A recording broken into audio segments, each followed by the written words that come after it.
લઈને બેંક સાથે છેતરપિંડી કરવાનો કિસ્સો પ્રકાશમાં આવ્યો છે। કડી તાલુકાના મેડા આદરજ ગામમાં બેંક ઓફ ઇન્ડિયાની શાખામાં ગોલ્ડ વેલ્યુઅર તરીકે કામકાજ કરતા મૌલિન સોનીએ જ બેંક સાથે છેતરપિંડી કરી। આ બેંકમાં સોનું મૂકીને લોન લેવા આવતા ગ્રાહકોનું સોનું અસલી છે કે નકલી તે ચકાસવા માટે બેંકે ગોલ્ડ વેલ્યુઅરની નિમણૂક કરી હતી, પરંતુ અહીંયા સોનાની પરખ કરનારાએ જ બેંકને ચૂનો ચોપડ્યો છે। આરોપીઓએ પોતાના 37 જેટલા મળતિયાના ખોટા સોનાને સાચું બતાવીને બેંકમાંથી 4.54 કરોડ જેટલી માતબર રકમની લોન મંજૂર કરાવીને છેતરપિંડી કરી છે। આ મામલે પોલીસે ફરિયાદ નોંધી તપાસ આરંભી છે।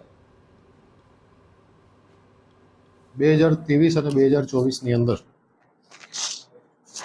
સોની મૌલિનભાઈ કરીને જે ગોલ્ડ વેલ્યુઅર તરીકે બેંકે એમની નિમણૂક કરેલી, એમને અલગ અલગ 36 થી 38 જેટલા સહઆરોપીઓ સાથે મળી અને ખોટા ગોલ્ડ વેલ્યુએશનના સર્ટિફિકેટ બનાવેલા અને એના આધારે ખોટી લોન મંજૂર કરાવીને છેતરપિંડી કરેલી।